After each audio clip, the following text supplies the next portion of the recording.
Hello friends, मेरा नाम Ruby है और मैं law of attraction, self love, self healing meditation पे बात करती हूँ। मेरा आज का टॉपिक है ब्रह्म मुहूर्त पर। ये ब्रह्म मुहूर्त है क्या? ब्रह्म मुहूर्त सूर्योदय होने का वो खास समय है जिसे हमारे हिंदू धर्म में बहुत महत्वपूर्ण समय माना जाता है। मैंने ऐसा भी अपने बड़ों से सुना है और पढ़ा है कि ये वह समय होता है जब सारे देवी देवता भी मेडिटेशन कर रहे होते हैं, ध्यान कर रहे होते हैं। आई डोंट नो इसमें कितनी सच्चाई है, बट हाँ, मैंने ये चीज़ सुना और मैंने ये चीज़ फील भी किया है। आज करीब 3 या 4 साल से मैं ब्रह्म मुहूर्त में उठकर ध्यान कर रही हूँ और इसका जो रिज़ल्ट है मैंने अपने लाइफ में देखा है कि मैं मैनिफेस्टेशन के बारे में यदि बताऊँ कि आप यदि अपने लाइफ में अभी ऐसे मोमेंट पे हो जहाँ पे आप टेक्निक्स करके या फिर विजुअलाइजेशन करके या फिर जितनी भी लॉ ऑफ अट्रैक्शन की चीज़ें होती है वो करके आप थक चुके हो और आपकी कोई भी चीज़ यदि मैनिफेस्ट नहीं हो रही है या आप बहुत ईगरली किसी चीज़ को मैनिफेस्ट करना चाह रहे हो, बहुत ज़रूरत की चीज़ है, तो मैं आपसे रिक्वेस्ट करूँगी कि आप ब्रह्म मुहूर्त में उठें। ब्रह्म मुहूर्त का समय बहुत लोग कहते हैं कि 3 से 5 होता है, कोई कहते हैं 4 से 6 होता है, बट ये दोनों टाइम के बीच में एक समय जो है कॉमन आता है वो है 4 से 5। यदि आपको कन्फ्यूजन है कि ये ब्रह्म मुहूर्त का समय कब होता है, तो आप 4 से 5 के बीच में कभी भी उठें, मेडिटेशन करें, ध्यान लगाएं। ध्यान करने की भी एक प्रक्रिया होती है। यदि आपको मालूम है तो बहुत अच्छी बात है, या फिर मैंने अपने पुराने वीडियो में भी बताया है कि हमें ध्यान कैसे करना होता है। जैसे बहुत से लोग होते हैं कि वो बस ऐसे ही बैठ जाते हैं मेडिटेशन में और उनके अंदर थॉट्स चल रहा है, वो उसी में उलझते जाते हैं। पर यदि आप हर दिन यही चीज़ कर रहे हैं तो आप देखेंगे आपके अंदर कोई परिणाम नहीं आता, क्योंकि मेडिटेशन करने की भी एक विधि होती है जो सीखनी बहुत ज़रूरी है और इसमें कोई रॉकेट साइंस नहीं है, बहुत ही सरल विधि है। यदि आप ये करते हो विद इन 7 डेज आप खुद फील करोगे। यदि आप ब्रह्म मुहूर्त में उठकर ध्यान करते हो, आप खुद अपने लाइफ में चेंजेस फील करोगे। आपको कुछ नहीं करना है, सिंपली आप एक साफ सुथरी जगह पे बैठ जाओ। ठीक है, आप यदि पॉसिबल हो तो आप अपने भगवान के पास भी बैठ सकते हैं, या फिर एक कैंडल या दिया जला लो आप। ठीक है, एक जिसे कि एक अग्नि तत्व कहते हैं, इसलिए मैं आपको बोल रही हूँ ये फायर एलिमेंट को जलाने के लिए, क्योंकि हमारा जो ये बॉडी है ना, ये 5 तत्वों से बना हुआ है और हमारा ये बॉडी को बैलेंस करने के लिए भी ये 5 तत्व की ही ज़रूरत पड़ती है। उसमें से एक एलिमेंट है फायर। तो यदि पॉसिबल हो तो आप कर सकते हैं, या फिर आप एक अगरबत्ती भी जला सकते हैं। It's totally depend on you. आप नहीं चाहते तो नहीं भी जला सकते हैं। आप किसी साफ़ सुथरी सी जगह में बैठ जाए आराम से। आपके जो भी भगवान है, देवी देवता है, आप उन्हें प्रणाम कर लें। उसके बाद आप बैठने के बाद सिंपली आप अपने सांसों पर ध्यान दें। ठीक है, जो आप सांस ले रहे हैं कुछ देर ठहरे, जो सांस आप छोड़ रहे हैं फिर यही प्रक्रिया को दोहराएं। उसके बाद जब आप ये करते हैं, जब आपका माइंड थोड़ा शांत हो जाता है, आप थोड़ा अच्छा फील करते हो, तो आप अपना पूरा ध्यान अपने थर्ड आई पे लगाओ।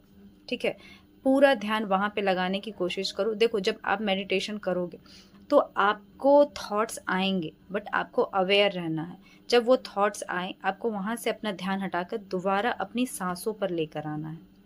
ठीक है, यदि आप लोग चाहेंगे तो मैं इस पे एक गाइडेड मेडिटेशन भी बना दूंगी। यदि आप लोग चाहेंगे तो आप मुझे प्लीज़ कमेंट सेक्शन में बताना। अदरवाइज़ आप ये चीज़ करना, ये बहुत यूज़फुल है। और मैं बताऊंगी, एक चीज़ मैं बताना चाहती हूँ कि ये जो ब्रह्म मुहूर्त होता है ये मैनिफेस्टेशन के लिए बहुत पावरफुल समय है। यदि आप अपने लाइफ में कहीं पे भी स्टक कर रहे हो, ठीक है, आप ब्रह्म मुहूर्त में उठो। ब्रह्म मुहूर्त में उठो, पहले आप ध्यान करो। क्यों ध्यान करो, मैं क्यों मेडिटेशन करने बोल रही हूँ? क्योंकि जो हमारा माइंड है, आपको पता है कि हम जो भी कुछ लाइफ में मैनिफेस्ट करें या जो हमारी बॉडी फंक्शन करे, हमारा डाइजेस्टिव सिस्टम, हमारे लीवर, पैंक्रियास, सारा कुछ को जो वो क्या कहते हैं, चलाने वाला जो है वो हमारा माइंड है। तो ये जो माइंड है ये शांत होना बहुत ज़रूरी है। जैसे कि मैं यदि एक एग्जांपल आपको दूंगी, यदि मान लो एक कोई खेत है जहाँ पे पूरे जंगली पेड़ पौधे भरे हुए हैं या वीड्स है, तो वहाँ पे क्या आप जाकर कोई अच्छे पौधों को लगाओगे तो वो पनपेगा? नहीं पनपेगा। वो जो जंगली है ना, जंगली पौधे हैं, वो उसको खुद में ही मिला लेंगे। तो वो नहीं पनप पाएगा। तो उसके लिए क्या ज़रूरत है कि उस खेत को पहले मैं सफाई करूँ, अच्छे से सफाई करूँ, उसमें खाद डालूँ, गोबर डालूँ, जो भी है, जो भी उसकी ज़रूरत की चीज़ है, उसके बाद मैं जब बीज डालूँगी तो वो पौधा बनकर निकलेगा। सेम ये हमारे लाइफ में भी है कि जब आप मैनिफेस्ट किसी चीज़ को करना चाहते हो, आपके दिमाग में उस चीज़ के प्रति बहुत नेगेटिव भरा हुआ है, आपको उस चीज़ के प्रति बिलीव ही नहीं आ रहा है कि जो चीज़ को मैं मैनिफेस्ट करना चाह रही हूँ, वो मैनिफेस्ट कर सकती हूँ। आप कहीं न कहीं डाउट कर रहे हो, परेशान हो।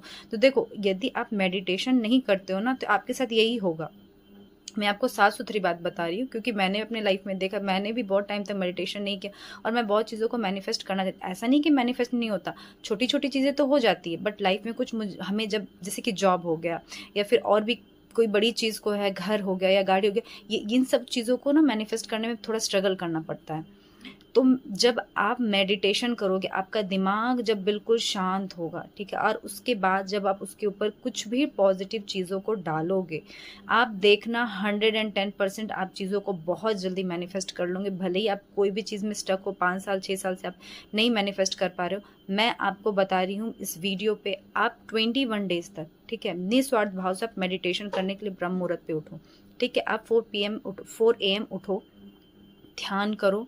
जब आप ध्यान कर लो तो 10 से 15 मिनट एटलीस्ट आप ध्यान करो। उसके बाद आप क्या करो कि आप, यदि पॉसिबल है तो विज़ुअलाइज़ेशन करो। जिस चीज़ को आप पाना चाहते हो ना, उस चीज़ के बारे में विज़ुअलाइज़ करो। लेकिन होता क्या है कि जब हम विज़ुअलाइज़ करते हैं तो विज़ुअलाइज़ करते-करते हम सोच कुछ रहे, सोचते-सोचते कुछ और सोचने लगते हैं। ठीक है? तो आप ये भी कर सकते हैं कि आप राइटिंग कर, जैसे जर्नलिंग जिसे हम कहते हैं, आप वो भी कर सकते हैं। आप जर्नलिंग करो, आप लिखो। जो भी विषय आप उसको प्रेजेंट टेंस में लिखो। सपोज दैट यदि आप, सबसे पहले तो अब मैं ये कहूँगी कि आप जब लिखना स्टार्ट करो ना, तो पहले आप उन चीज़ों को लिखो जो आपके पास ऑलरेडी है। उससे क्या होगा ना कि आपके अंदर एक हैप्पीनेस आएगी, ठीक है? आप उस पॉजिटिविटी में आ जाओगे, क्योंकि जब आप डायरेक्ट किसी चीज़ को लिखना चालू करते हो ना कि मुझे ये चीज़ मिल गई है, तो आपका माइंड भी उस चीज़ को एब्जॉर्ब नहीं कर पाता। तो जब आप मेडिटेशन के बाद उठोगे, आप पहले कुछ चीज़ें ऐसी लिखो जो आपके पास ऑलरेडी है, जैसे घर है, अच्छी हेल्थ है, जॉब है, आप वो लिखो पहले। उसके बाद फिर आप उन चीज़ों को लिखना स्टार्ट करो जो आप मैनिफेस्ट करना चाहते हो, ठीक है? उसके बाद जब आप ये कर लेते हो, तो मैं आपको एक चीज़ और सजेस्ट करूँगी, यदि पॉसिबल हो तो आप ब्रह्म मुहूर्त के बाद, यदि बहुत से लोग, जैसे कि हमारा जो टाइमिंग है, बहुत से लोगों का बहुत गड़बड़ हो चुका है आज के टाइम पे, लोग सोते ही हैं 12, 2, 3, तो वो 4 बजे उठेंगे कैसे? यदि पॉसिबल है, तो मैं ये कहूँगी कि आप 10, साढ़े 10 बजे तक सो जाओ, बिल्कुल सो जाओ, और फिर आप 4 बजे या फिर पौने 4 बजे, सॉरी, सवा 4 बजे आप उठकर ध्यान करो। यदि पॉसिबल हो तो आप मत सो, क्योंकि मैंने क्या एक चीज़ अपने लाइफ में देखा है ना, कि जब मैं मेडिटेशन करके सो जाती थी, मैं क्या फ़ील करती थी ना, मेरा बॉडी जो है वो बहुत ज़्यादा लेथार्जिक, भारीपन एक लगना, और मतलब ठीक है, सब कुछ ठीक चल रहा था, बट वो एनर्जेटिक होना, वो एनर्जी मैं फ़ील नहीं करती थी। जब मैं, अब मैं क्या है कि मैं मेडिटेशन करने के बाद नहीं सोती। मैं 4 बजे जब उठती हूँ, मैं उसके बाद जगी रहती हूँ। तो मैं देखती हूँ मेरा जो माइंड है, वो पहले की अपेक्षा, जो मैं पहले कुछ चीज़ को जब समझने के लिए, या मैं जब पढ़ाई करती थी, वीडियोज़ देखती थी, जो चीज़ को समझने के लिए मुझे दोबारा देखना पड़ता था, अभी क्या है कि वो जिस चीज़ को मैं एक बार यदि ध्यान से देख ली, तो वो मेरे दिमाग में रह जाता है अच्छे से। मुझे दोबारा देखने का ज़रूरत नहीं पड़ता, और फिर मैं खुद में ही अच्छा फ़ील करती हूँ, एनर्जेटिक फ़ील, किसी तरह की नेगेटिव चीज़ें मुझे इम्पैक्ट नहीं करती। तो यदि पॉसिबल हो तो मैं आपको ये बोलूँगी, देखो, आप एक ही दिन में ऐसा नहीं होता, आप धीरे-धीरे, धीरे-धीरे ट्राई करो। यदि आपको अपने लाइफ़ को ट्रांसफ़ॉर्म करना, आप बहुत कम समय में चीज़ों को मैनिफेस्ट करना चाहते हो, मैं आपको कहूँगी कि आप सुबह 4 बजे उठ जाओ। 4 बजे उठ जाओ, मेडिटेशन करो। आपका जो भी, यदि आप कंटेंट क्रिएटर हो, या फिर आप वीडियोज़ बनाते हो, या फिर आपके कुछ भी प्लान्स है, बिज़नेस के कोई प्लान्स है, कुछ भी, आप इस टाइम पे करो। आप जो दिन भर करते हो ना, आप इस टाइम पे करना चालू करो। उसके बाद आप खुद देखना आपके लाइफ में कैसे ट्रांसफ़ॉर्मेशन आते हैं। आप जो काम करने में आपको महीनों लग रहे थे, वो आधे दिन में ही हो जाएँगे। क्योंकि ये जो समय है ना, ये ब्रह्म मुहूर्त, ये इतना पावरफुल है, जो हम लोग समझ नहीं रहे हैं। आज के जो यंगस्टर्स हैं, वो समझ नहीं रहे हैं कि ये कितना इम्पोर्टेंट टाइम परमात्मा ने हमें दिया है। मतलब आप समझ रहे हो कि ये एक, बोलते हैं ना, वो जिनका चिराग होना। जैसे आप इतने लाइफ में परेशान हैं, या फिर पढ़ाई नहीं कर पा रहे हैं, तो आप ये चीज़ देखो कि यदि आपको लाइफ में कुछ पाना है, यदि बहुत से लोग, जब मैं ये चीज़ बताती हूँ ब्रह्म मुहूर्त में उठने, तो बहुत से लोग बोलते हैं कि मैं उठ नहीं पाती, या मैं उठ नहीं पाता, ठीक है? तो आप ये सोचो कि आपके जो ड्रीम्स आपने जो सोच कर रखा है, तो फिर आप वो सोच कर क्यों रखा है? जब आप सुबह 4 बजे उठ नहीं सकते अपने लिए, मेडिटेशन नहीं कर सकते, आप जर्नलिंग नहीं कर सकते, तो फिर आप कैसे एक्सपेक्ट कर रहे हो कि आप लाइफ में उस लेवल पे पहुँच जाओगे? आपको लगता है कि ये पॉसिबल है? आप जहाँ स्टक हो, आप वहीं स्टक रहोगे, ठीक है? यदि आपके लिए चीज़ें काम कर रही है, तब तो बहुत अच्छी बात है।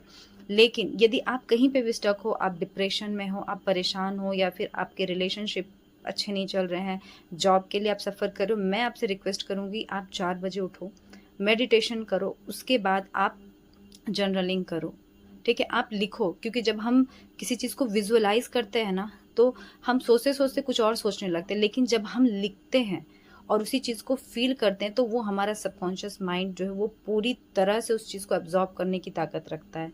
क्योंकि आप सोच भी वही रहे हो, लिख भी वही रहे हो, तो वो 110% काम करेगा, ठीक है? जैसे कि मैं जब यूट्यूब पे आई, मैं आपको बता रही हूँ, मुझे आए अभी ज़्यादा दिन नहीं हुए हैं। तो मैं जब ये चीज़ को स्टार्ट की ना, मैं फ़रवरी मंथ से ये चीज़ को लिख रही थी, ठीक है? और मैं रिज़ल्ट देख रही थी कि क्या रिज़ल्ट होगा, क्या रिज़ल्ट होगा? I mean to say that कि स्टार्ट नहीं हो पा रहा, स्टार्ट नहीं हो। फिर मैं क्या की ना, मैं कुछ टाइम के बाद लिखते-लिखते इस चीज़ को छोड़ दी। मैं छोड़ दी, उसके बाद फिर मैं बहुत से लोगों को ऐसे भी लॉ ऑफ अट्रैक्शन के बारे में बताते रहती थी कि आप ये करो, इस तरह से अपनी लाइफ़ को ट्रांसफ़ॉर्म करो। तो बहुत लोगों को जिसकी भी लाइफ़ में ट्रांसफ़ॉर्मेशन आया, उन लोगों ने मुझे वो लोग मुझे मैसेज किए, कॉल किए, जब मतलब उनके लाइफ़ में कुछ भी जब अच्छा होता था, तो वो मुझे ब्लेसिंग्स देने के लिए, मुझे थैंक यू बोलने के लिए मैसेज करते थे, कॉल करते थे। तो उनमें से ही एक जन ने मुझे बोला कि आप वीडियोज़ बनाना स्टार्ट करो। तो फिर मैंने भी ये चीज़ बोला कि हाँ, मैं भी ये चीज़ सोच रही हूँ, बट ये हो नहीं पा रहा है, ठीक है? तो ये हो इसलिए नहीं पा रहा था ना, क्योंकि मैं रिज़ल्ट देख रही थी कि कब स्टार्ट होगा, कब स्टार्ट होगा। मैं ल ब बाद में फिर ऐसा छोड़ दी मैं, ठीक है, होगा, होगा, जो होना है होगा। बट सडनली एक दिन ऐसा मेरे मन में आया कि नहीं, मुझे अब वीडियो बनाना स्टार्ट करना चाहिए, ठीक है? और उसके बाद फिर मेरा ये सिलसिला स्टार्ट हो गया, ठीक है? तो मैं यही चीज़ आपको बोल, और ये चीज़ मैं ब्रह्म मुहूर्त में ही करती थी, ठीक है? ब्रह्म मुहूर्त में करती थी, उसके बाद मुझे कुछ टाइम में ये रिज़ल्ट मिला। और फिर एक होता है ना कि आप जब वीडियोज़ बनाते हो, बहुत सारी नेगेटिव चीज़ आपके दिमाग में आती है, वो कॉन्फिडेंस नहीं आ पाता। लेकिन जब आप ब्रह्म मुहूर्त पे ध्यान करोगे ना, आपको कोई फ़र्क नहीं पड़ेगा, क्योंकि आपके अंदर एक विश्वास आ जाएगी कि एक एनर्जी है, एक सुप्रीम पावर है जो आपके साथ काम कर रही है और वो ये काम आपसे करवा रही है, ठीक है? तो इसलिए मैं आपसे रिक्वेस्ट करूँगी, जो भी यंगस्टर्स है या फिर जो भी है, आप मेरे वीडियो को देख रहे हैं, मैं आपसे रिक्वेस्ट करूँगी कि आप ब्रह्म मुहूर्त में उठना स्टार्ट करें। यदि आपके सपने बड़े हैं, तो आप ब्रह्म मुहूर्त में उठना आपके लिए बहुत